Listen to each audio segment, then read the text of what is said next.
Welcome to Red Flags and Real Love, hosted by Virginia McConnell, dating and relationship pattern coach, specializing in narcissistic abuse recovery and someone who has lived everything she teaches. This show is about recognizing the patterns that keep us stuck, leaving what's hurting us, and rebuilding into something real. Here's your host, Virginia McConnell. Welcome to Red Flags and Real Love. Before we start, this episode contains detailed descriptions of sexual abuse and violence. If that's not something you're okay with today, just go ahead and skip this one. And if you're listening around children, go ahead and put your headphones on. So this part of the Jane Doe series is where I have anonymous conversations with people who have lived through abusive relationships, manipulation, coercive control, violence, and have agreed to share their experience. This episode contains graphic accounts of sexual abuse, coercion, and violence. This is one person's account and in their own words. I'm not a therapist, and nothing here is treatment advice. I don't label anyone with a condition, and neither does my guest. We talk about behavior and patterns, not labels. If you need support while listening or after, the National Domestic Violence Hotline is 1-800-799-7233 or text START to 88788. You're welcome to take breaks, come back when you want to. We're going to go ahead and begin. My guest today is going by Jane Doe. Every guest in the series does. Names, places, and identifying details stay out, and it's what makes this kind of honesty possible. Jane, thank you for being here. Thank you for having me today. Yeah, so before I ask you anything, I just want to give you the floor, and you can tell me in your own words, whatever, how it starts and however long it takes, however long you need. I won't interrupt. I'm just going to listen. And whenever you're finished, I'll come back in and we'll go with the 6 questions that I ask everyone in this series. Okay. Sounds good. All right. So I guess I'll just go ahead and get started. So I was in a marriage, married for 10 years together, I should say in counting because my divorce is almost finalized, but together 12 years. We met on an online dating platform. I find it can be hard to meet people, especially, when you're busy working and all of that good stuff. And it was filtering through a lot of nonsense and just weird human beings that I didn't relate with. But finally, he popped in and he was very polite, very attentive. He seemed to be thoughtful about how he communicated and how we got to know each other. And this included a brief period of texting for a little bit through the online dating app. Eventually, we started texting more directly. And then eventually we moved to FaceTime before we met, just so we can kind of get a feel for each other and, make sure we're not going to catfish each other or anything weird like that. And eventually, and so, we would feel more comfortable if we met in person. And eventually we agreed to meet in person. And so once we met, he, again, was very consistent, very sure to show his interest and vice versa. We got to the point where we would communicate, regularly throughout the day. He was super complimentary, flattering. And so it seemed like an ideal kind of whirlwind romance. But it was moving quickly, but everything just felt like perfect. Like, oh, this is what I'm looking for. What I didn't realize in hindsight was that I was being love bombed. And I know that could be difficult in the beginning stages of dating to sort of differentiate because there are butterflies and rainbows and all the things. So we dated for about a year before we got engaged. And it was during this time that I noticed pretty minor, and I wouldn't say frequent, like mini red flags maybe.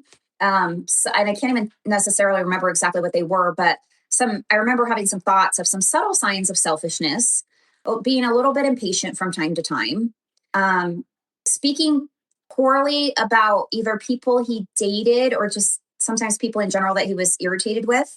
But I kind of just brushed these little incidents off as having a bad day because, I could be guilty of doing some of that too. Mm-hmm.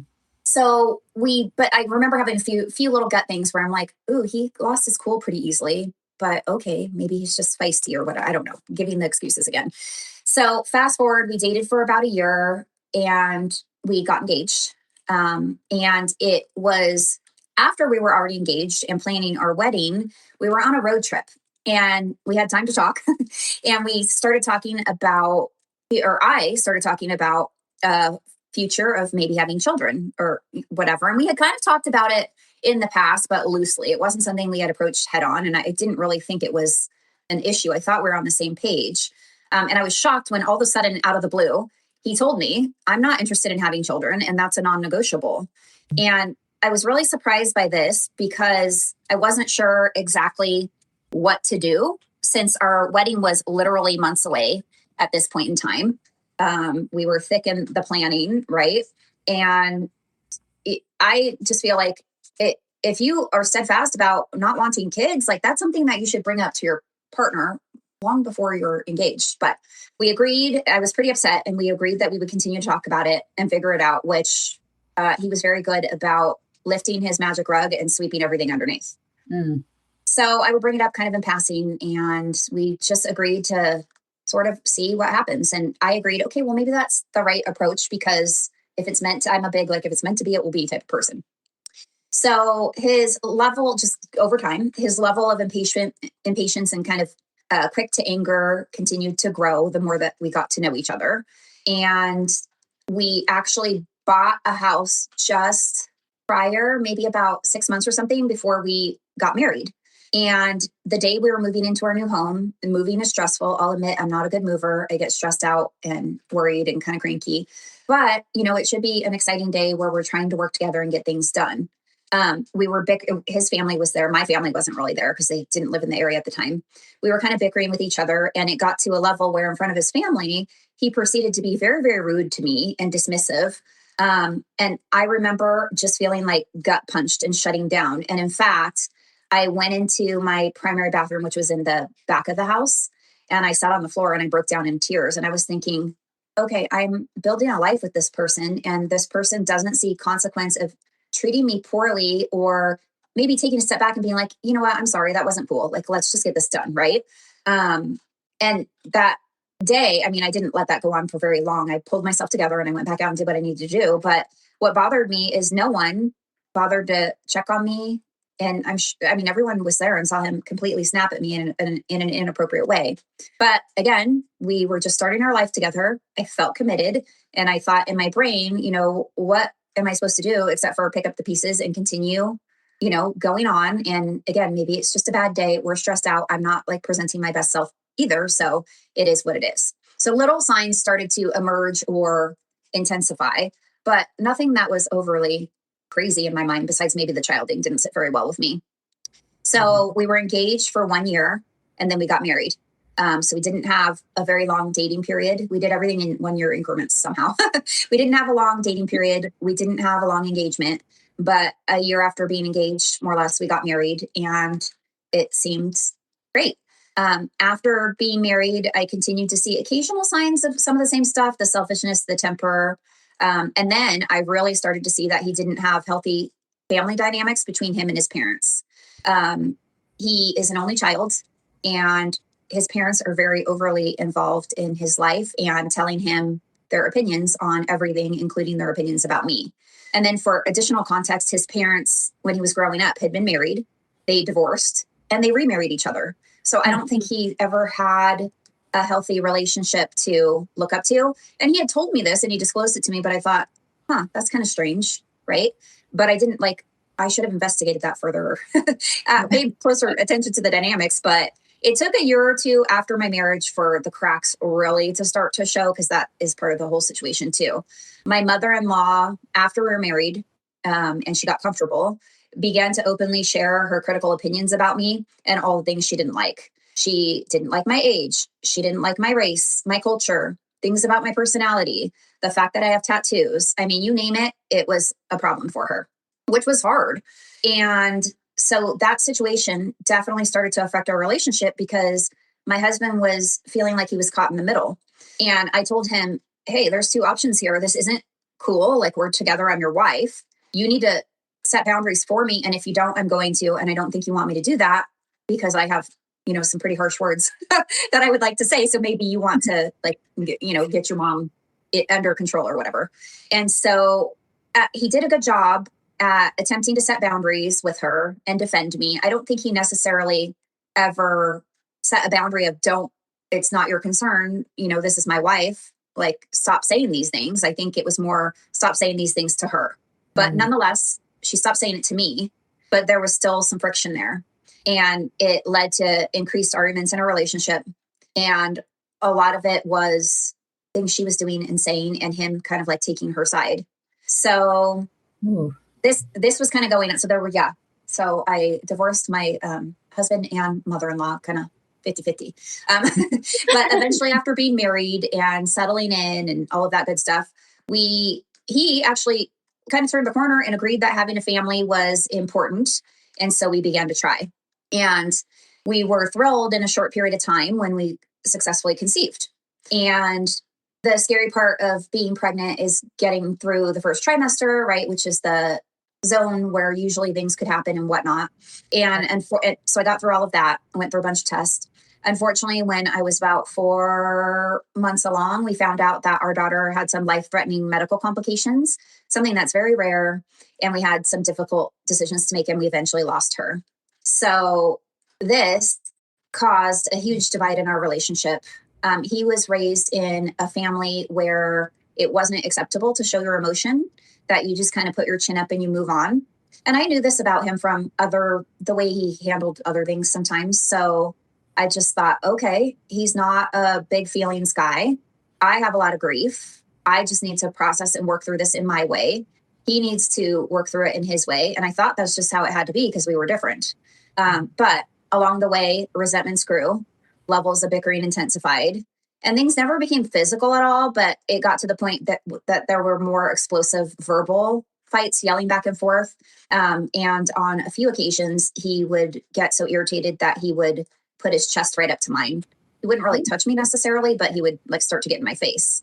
So during this time, I started to feel, fast forward, I was grieving a little bit, starting to come out the other side and feel better. But I still felt like something was off and I couldn't put my finger on it between us. I felt like he had become more distant and irritable, and I didn't know why. And I kind of attributed it to a combination of things, right? We had a rough start, the family dynamics, the grief, and all of these things.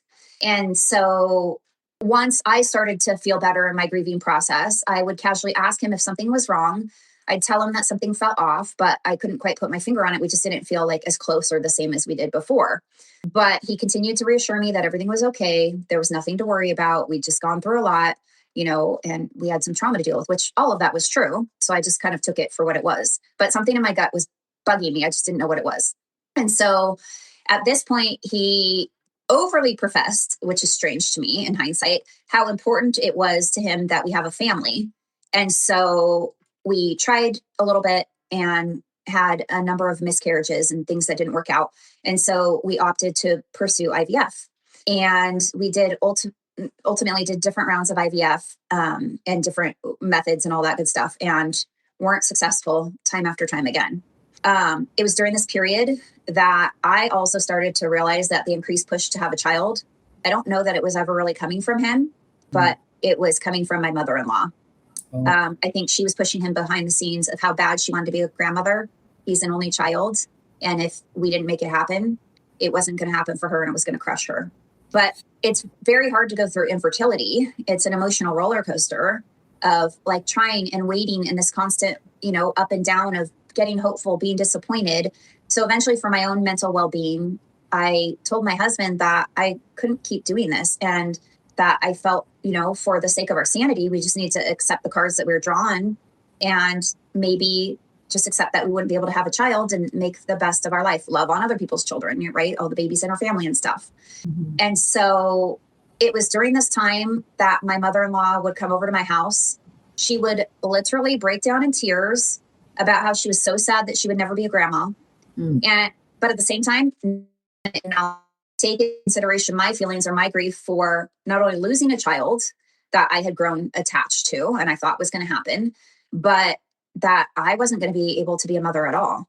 And so at this point in time, I made it clear to my husband that he needed to draw a hard line in the sand with her, that behavior could never happen in front of me again because it was tearing me down, quite honestly. And so, again, I told him I kind of gave him an ultimatum. I said, either you take care of it or I'm going to take care of it. And I don't think you're going to like my approach.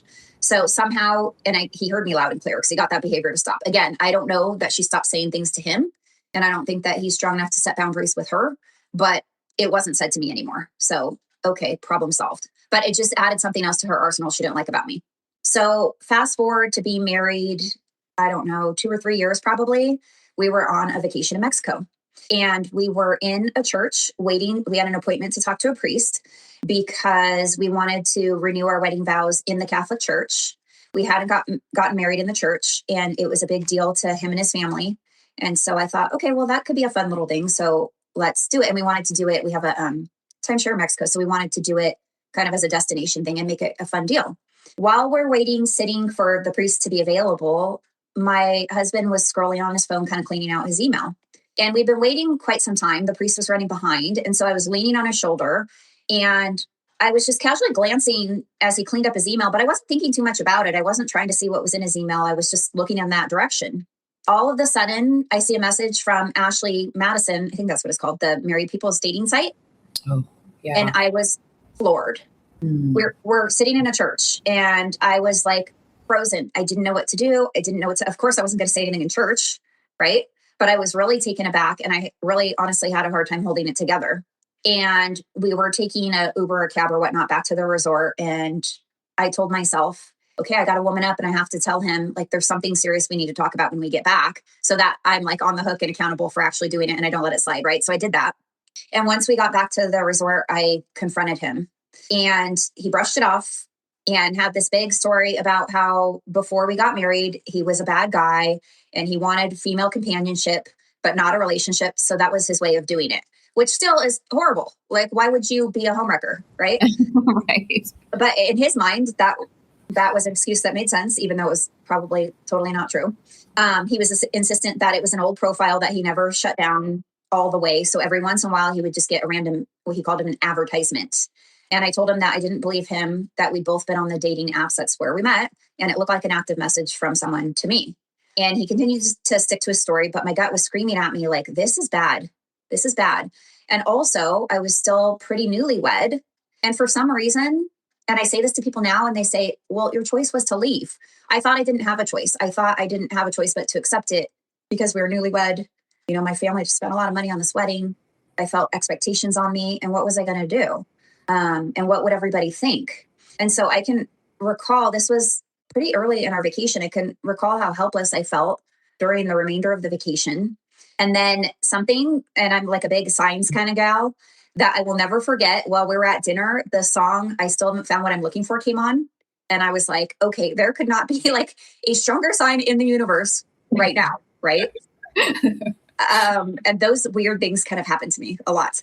And so eventually I just pushed it down and we continued on kind of because I felt like I felt obligated or like I had to, or what was I going to, I didn't know the right solution. Right. And I think I was too scared to do anything about it, but it was always in the back of my mind. I had an increasing nagging feeling that something wasn't right.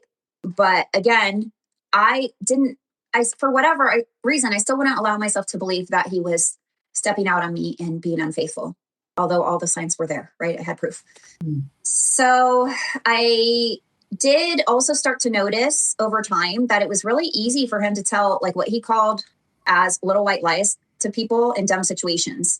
You know, if we had to cancel plans, he'd say, oh, instead of, you know, if we got in a fight, I remember an instance we're supposed to do something with some friends and we got in a fight, instead of, you know, just saying, hey, something came up, it's not going to work out, I'm so sorry. He said, oh, Jackie's been sick with a migraine all night. And he made up this big elaborate story. And it's like, what are you doing? And so that kind of like raised the, you know, hairs on the back of my neck or whatever you want to call it. This coupled with the fact that I noticed over time, he became overly involved with his phone. He was less engaged with others. So for hanging out with other people, he like had his nose in the phone all the time. And he was very protective of his phone too. He's really into memes and sarcastic humor and sending jokes to people. So I, again, wanted to brush it off in my mind. And I just thought, oh, he's just screwing around doing that kind of stuff. But I did notice the disengagement socially with myself and other people started to notice it too. My family, our friends, people would say things and be like, is everything okay? He seems really off and out of it. And what's going on? You know, and I just kind of brushed it off and said, it is what it is. During this time, at some point, our level of physical intimacy was starting to diminish, which was concerning, right? So all the signs were there. And if I tried to talk to him about it, he would just brush it off or was avoidant about the topic. At about the, I don't know, 4-year mark of marriage. Oh yeah, no, it was the 4-year mark of marriage. When I told this part, it was his birthday, and we went out to dinner, and it was during COVID, so things were kind of strange during that time. I think we literally had dinner in a parking lot because that's just like kind of what you did then. And we had a nice time, and we came back home, and we decided that we were going to go in the backyard, turn on the fire pit, listen to some music, and just relax and have a few cocktails and hang out. Again, he seemed like really into his phone. And so, we end up going to bed.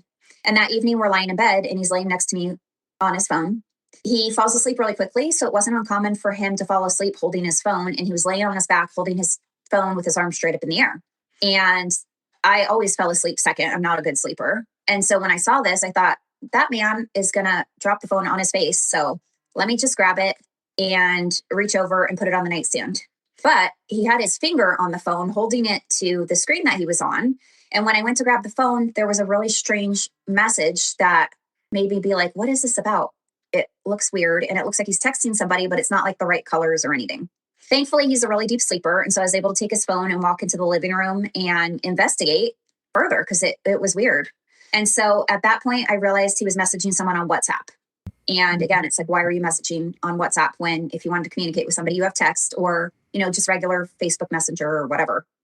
So that also like raised my hackles or whatever. And so it caused me to go back as far as I could go and read the chain.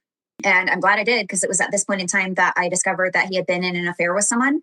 And I couldn't quite make heads or tails of it, but it had been a long time. It had been at least a year or two. There were conversations about meeting each other. It had her address in the chain. Do you want me to park in the same place as last time? Mentions of physical intimacy. He even had the nerve, and this really got me, to send her pictures of that night when we were hanging out by the fire pit, saying, and I had gone in to use the bathroom, saying, oh, it's just me here hanging out with my dogs. And in these chains, he would tell her how we had separated. I had moved out. He's just trying to get the divorce finalized, none of which was even happening. And so I, was just in disbelief, and I felt like I was in a movie. And so by this time, it's the middle of the night. I think it was 1 or 2 a.m. or something ridiculous, but there's no chance I'm sleeping, right? I just found full-fledged proof that my husband was involved in a long-term affair. I woke him up out of a dead sleep to confront him. And I threw his phone at him. I said, I know what you've been doing. I just read the whole thing. I'm not staying in this marriage. I'm going to be leaving. And again, it was COVID. And I think at the time we were in and out of lockdowns, that really weird time. So as a result, I felt a little bit stuck. I mean, if it hadn't been for COVID, I think I honestly really would have left. I didn't end up leaving immediately, but we did go a good month or two with barely communicating. And he understood, like, give me my space. I don't know where to go. We're in a pandemic. I mean, the timing was just really strange. And so he kicked it. And so we talked all night, whatever, that initial night. Over time, he began love bombing me again. He would write me these long, heartfelt cards. He would bring me flowers multiple times a week. He would just profess how sorry he was. He'd bring me coffee every morning. He even told me he was going to go to therapy on his own first because he felt like he had some issues and things that he needed to work through. And he would come home telling me how amazing therapy was and how he felt like he was figuring out his issues for the good of us, right? And so I said, okay, well, that's all fine and dandy. If we're going to continue to stay here, my hard boundary is that we need to do marriage counseling together. And so we were in marriage counseling for a month or two. And when any topic came up that he didn't like or agree with, his body language and demeanor would change. He would get super stiff and he would say all the words like, oh, that's fine. Okay. Yep. I'm in agreement. But everything was screaming he was not in agreement. And so the counselor would call him out on that and be like, well, you're saying and acting 2 different ways, whatever. And so he's not a man who's very accountable, and he doesn't like being held accountable. And so he became uncomfortable and eventually told me he was dropping out of marriage counseling. I continued to do counseling on my own because I had a connection with the counselor, and she was helping me in ways where I was feeling better. But then we switched our sessions to her eventually leading me to understand that I was married to a narcissist, which I've heard the term. I didn't know all the ins and outs of it, and I didn't know that's what was happening. In the meantime, the issues with my mother-in-law continued to increase. We went on a shared family vacation together that we paid for, mind you. So my parents were there and other members of my family. And then he asked if his parents could go. And it was to celebrate my parents' 50th wedding anniversary. I kind of didn't want them to go because I didn't have a good relationship with my mother-in-law. And so I told him this, and he said, no, I just really want them to go, because if we did things without including his mom, she would get jealous, like a jealous ex-girlfriend or something. And so there was this constant pull, and so he invited them and they came. So I thought, okay, I just have to make the best of it. The last day of our vacation, we meet outside our rooms and we're going to check out. And she is all in a tizzy, yelling, screaming, and she's speaking in another language. And I kind of understand the language, but I didn't know exactly what she was saying. And I was trying not to buy into it anyway, because it's just poor behavior. And we got to this waiting lobby area where we're waiting for a shuttle to take us to the airport. And she's continuing on in public. I'm kind of embarrassed. I don't want to be a part of it. And so I told my husband, I'm going to go sit just right here across the way. Like, I could see you guys right here, but I'd rather read my book, right? Than listen to this, because I'm not doing this. But let me know if you need something, whatever, I'll be right here. At one point he walked over to me and said, and she's still ranting, and says, I have to go to the bathroom. I'll be right back. Can you keep your eye on them? And I said, yeah, of course, that's fine. But I'm still trying to keep my distance and do my own thing, right? Because I don't want to get involved. She walks over and starts telling me how terrible my father is, how he had treated her terribly, and nothing even happened between the two of them, to be honest with you. And so finally I had it. And all those threats of snapping on her, I did. I was respectful, but I stood my ground, and I told her I didn't appreciate the behavior, that it's a pattern that can't continue, that my family did nothing to her, and how about she treat her son like the grown man he is, and let us have our own relationship, and treat us like adults. So she did not like that. And that intensified things. She wouldn't talk to me for a long time. That intensified things between us. And it was at this point in time where little over time, my husband started to take her side on everything and stop sticking up for me. Let her say and do whatever she wanted. Didn't prioritize my feelings, and made it very clear to me that he was going to put her first. In fact, he told me if I had to choose, which I never asked, I would choose my mother over you. Oh, wow. Yeah. Okay. So it's during the same period of a year or two where unfortunately my father-in-law got sick and passed away. Somehow he was a pretty kind man, and I think he liked me and had a soft spot for me. And I think somehow he kind of successfully acted as a sort of buffer between me and my mother-in-law. In fact, over that whole screaming incident and waiting for the airport shuttle, the only person who ever apologized to me was him. Mm-hmm. So it was at this point in time where there was a complete shift in behavior, and I clearly became the enemy with my husband and my mother-in-law against me.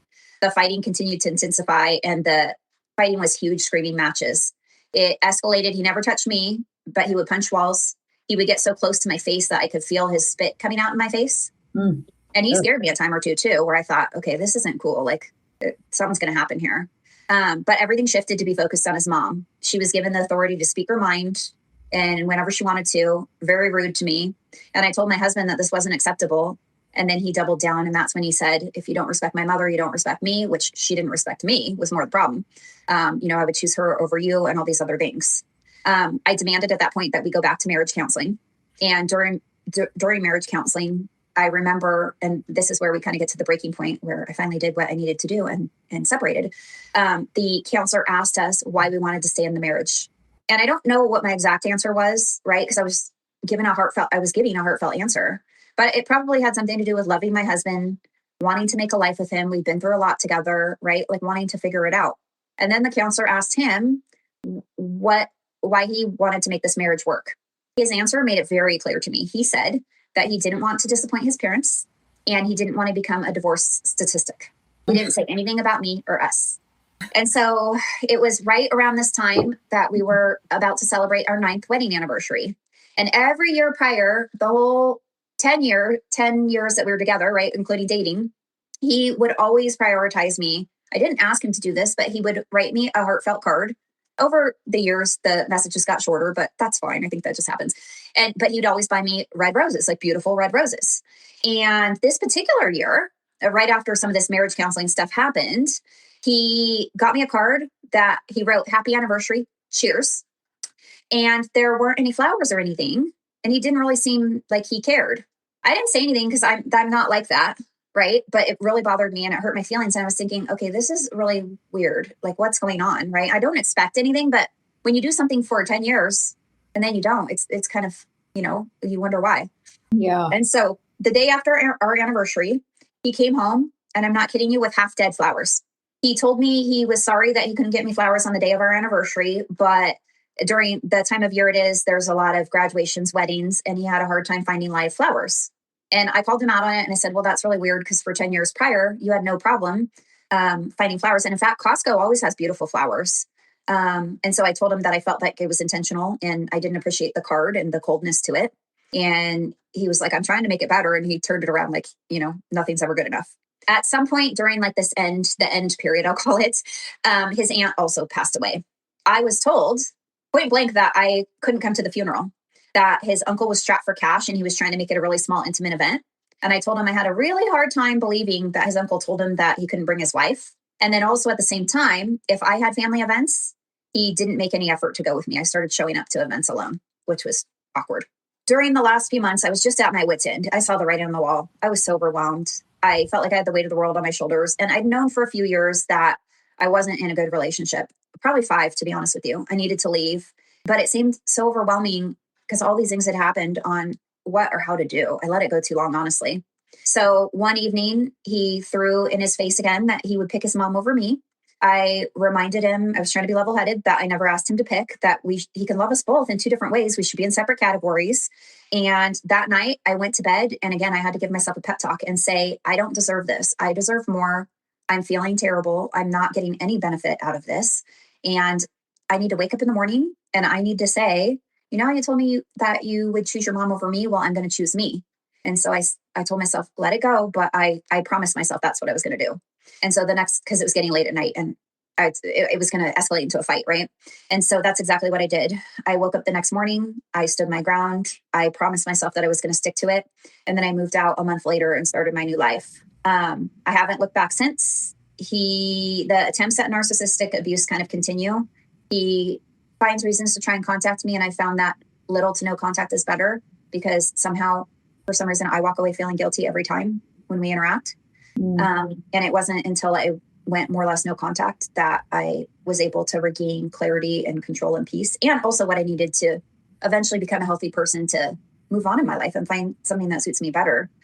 In the transactional up and down, we had things to talk about, exchanging divorce paperwork, exchanging some belongings here and there once we both got settled into our own homes. But he tries to flex his narcissistic muscles on me and demands that if we have to meet up, it's always exactly on his terms. Yet if I needed to meet up for something, it was this loosey-goosey, I'll do it in the next 2 weeks, right? But it's been through the help of therapy that I've learned that I just need to set really healthy boundaries and or not have a lot of contact. It doesn't go over very well with him. I think he realizes that he's lost control of me. And although technically my relationship wasn't ever physically abusive, it was definitely highly emotional and verbally abusive. And it's strange because I didn't have a name for what was happening. And when you're in it, or when I was in it, I didn't even realize what was happening. I just thought, am I going crazy? Maybe if I was a better wife, these things wouldn't be happening, right? But thankfully, I had an amazing therapist who provided me with a lot of resources that eventually led me on my own to understand narcissism and all that's involved with it. And she said, I'm never going to tell you what to do. You can stay, you could go, and I'll support you either way, in whatever way I can. But because you're so worried about leaving, and now that you seem like you understand you're in a narcissistic relationship, why don't you do research just on your own on the side to figure out if you were to leave, where would I go? How much would it cost? What do my finances look like, right? What does my own money look like? And see if you could just have a plan. And if you don't need it, fantastic, But if you do, it's going to take some of that logistical stuff that's scaring you, that stress out of the way. And so I think that all of that stuff started to give me I was going to do it anyway, but it helped to give me the confidence because before I had the nerve to say I'm choosing me, I'd been doing that stuff. I had separated my finances, which he never wanted to share finances with me anyway. So that was easy. I created my own bill tracker. I created profiles on rental sites so I could see how much things were going for. I started to look at, okay, well, if I were to eventually buy a house again, if we sell this one, what are prices, just so I don't have sticker shock, all that good stuff. And so it really helped me. And then she also taught me about somatic recovery and how even though you think you're working through trauma, it gets like stuck in your body and stuff like that, which I think happens for a long time. So thankfully she taught me lifelong tools that have helped me. So fast forward to now, I moved out on my own. I lived in a rental for 6-7 months. We sold our marital house. About a month or two ago, I moved into my own fully renovated townhome that I bought. I'm on my own. And honestly, I'm really proud of everything that I've learned and overcome. This time last year, I was at the tail end of the situation thinking, how am I ever going to be a happy, well-adjusted person again? It's still definitely a work in progress and still trying to be really mindful of boundaries, negative patterns, especially because I've started to dip my toes into the dating pool and been very disappointed so far, I'll say. But I've been proud of myself and that at least I recognize it now and I'm able to have honest conversations. And if I don't get the answers I need, right, it's not worth my time. And knowing that I love myself and I deserve more than that. And so ultimately, although it was awful and I, don't wish that on anyone, I think it's made me a better, more self-aware person and just a stronger person. Wow. That's a lot. And that's a long time to go through something like that. And especially, we all hear about the nightmare in-laws, and that just sounds like on steroids. Like that sounds extra. Monster-in-Law, the movie Monster-in-Law was my life. Yeah, that sounds horrible. And I'm so sorry you went through that, but I am so happy that you found the therapist that you're working with now. It sounds like you've done so much healing, and I would be proud of myself too. Like, I'm proud of you. That's amazing. You've done so much work, and to be here and share your story today, that takes a lot of courage. So thank you again for being here. I do have my questions that I ask everyone. So we'll start with the first one, and you kind of already answered it actually. So kind of before you had language for it, what did it feel like the day-to-day before you knew what to call it? So you actually just touched on that a little bit. I just felt I didn't know what it was. I didn't know why it was happening.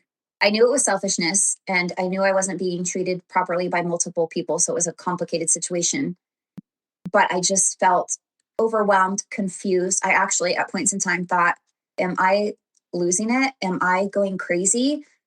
How can I be a better person so this will stop happening? Which is heartbreaking because it was never even anything to do with me, to be honest with you. Yeah. So I don't know what I called it. I just know I had the weight of the world. It literally felt like I was carrying 2 boulders on my shoulders. And the day that I moved out, I thought I was going to be sad. I was ecstatic. I was so excited. I can remember being in my new apartment and being so excited. Were there moments when I missed my home that I loved? When I missed one of our dogs that I had to leave behind? Yes, but I had to tell myself they're going to come and go and it's going to be okay. And it is. Yeah. And then throughout your story, you really had moments where you kind of, noticed things. Was there a specific moment when things shifted or did it happen kind of so gradually throughout the, those 9 years? I know that you noticed it, but did it almost get more intense, I guess, It certainly did. It got more intense with the mother stuff. And when he made a shift against me and becoming her ally, somehow as though I was doing things wrong, I thought, okay, this man who already has making up to do, right, for an affair and all these other things. And I truly believe there's probably a lot more that was happening that I had no idea of, which is fine. I'd rather not know, but I'm pretty sure he was probably cheating on me the whole time because that's just how he is. But yeah, the moment when he started aligning with his mom, I thought, okay, he's not even on my side anymore, right? At least he seemed remorseful for the affair. He seemed sad about the loss of our child, but he also threw that in my face. So towards the end, he told me, you know what? After we lost our baby, I was really mad at you. And I hold a lot of resentment towards you. And I'm like, why? And pretty much he blamed me for our infertility and never said anything to me until years later. So that was also another breaking point because, only the Lord knows why it didn't happen, literally. Yeah. And you shouldn't do that to your partner either way. And I had no idea. And so he tried to say, oh, well, I stepped out on you because I had resentments towards you and I was mad at you. And it's like, ooh, you're a worse person than I thought you were. Yeah. And then, so this is kind of the opposite of that. What's one thing they said or did that you brushed off at that time, but then you realized it was a clear red flag later on? The lying and cheating stuff. I mean, I'll admit I didn't brush it off, but I buried it. The married people's dating drama. Mm-hmm. The affair I did not ignore or bury. But ultimately I didn't do what I needed. I didn't stand my ground. I said I was going to leave. And even though we were in a weird pandemic situation where logistically it might not have, it probably still could have been possible if I really wanted to make it happen. Right. But, I never followed through with it. And it's like, I should have. And I didn't have trust for him at all at that point, which also wasn't helping our dynamic. Right. I would become more irritable. And then he would turn the tables on me and say, well, I'm trying and nothing I ever do is ever going to be good enough because of this other thing that happened a long time ago. So there was a lot of manipulation involved too. Yeah, that makes it hard to see clear and how someone actually feels when they're saying their feelings, because you don't know if you're being manipulated or not. There's a lot of gaslighting and and twisting of things. And that's just kind of the person I think he is ultimately. Yeah. And then what made it hard to leave or hard to see clearly, even when part of you knew something was obviously wrong? For me, it was hard when, as much as I was so frustrated and disappointed in this person, I loved him so deeply that I wanted it to work. And this is something that I'm working through too. And I don't doubt that I didn't deeply love him, but I think sometimes you're in love with being in love, and you could take, and I was in love with him, but you could take the person out of the equation. And sometimes it's about, and I'm learning that now, it's about the feeling. As I'm starting to date, I'm noticing that it's about the feeling. It's not like you could take out Joe Schmo and put Bob in there. And if you get that same feeling, it could be great. Right. And so there's a lot that I'm trying to do work on around that. And yes, I do want to be loved. I do want companionship, all of these things, but it needs to come with the right elements to it, with a healthy dynamic. I think that's very well said. Very well said. What's something you know now that you wish someone told you back then? That at the end of the day, you are the most important person, and you're the only thing that you truly have to rely on. So you need to put yourself first, not in a selfish way, but as far as in a self-care way, you need to make sure that you're in a good space, because if you're not in a good space foundationally, you're not going to be good for other people, and you're not being fair to yourself. So, now if I do date someone, I am clear on my expectations. I tell them right out of the gate, I'm very straightforward. If I need to say something, I'm going to say it, and vice versa. And, I hold pretty strong boundaries, because if you're going to spend time with me, we need to complement each other's life in some way. Right. And let's just kind of see what happens or whatnot. And just reminding myself that I need to keep the ground beneath my own feet. Right. Like I shouldn't focus on overly changing my plans for people. I need to keep like my base and my foundation and allows the right person or people to complement my life, friends, family, relationships in any form. Yes, I think that's beautiful. And one last question. So what you kind of talked a little bit about what your life looks like now. What would you want someone still in it to know is possible?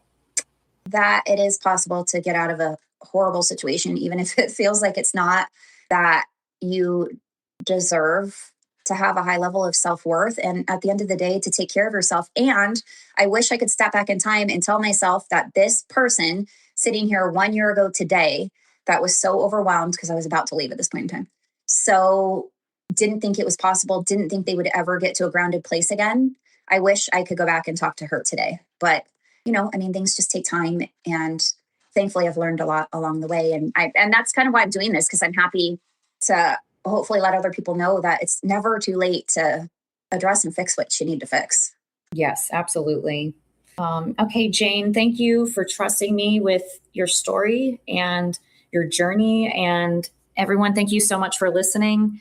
If any of this sounds like your life or it resonates with you, it's not proof that you're broken. Okay. So it's just something that we need to look more into. All right. So, support resources are in the episode description.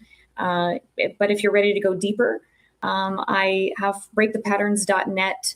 You can always go to my website and check out my story, check out other podcast episodes, or book a complimentary consultation. So I appreciate you, Jane, being here. And thank you guys. Until next time. Thank you. That's it for this episode of Red Flags and Real Love. If anything Virginia talked about today resonated with you, visit breakthepatterns.net and join the free class every Monday at 7:30 p.m. Eastern Standard Time. It's free, it's live, and it's the best place to start. And if you enjoyed this episode, please leave a quick rating wherever you're listening. It takes 30 seconds, and it genuinely helps the show reach more people who need it. See you then.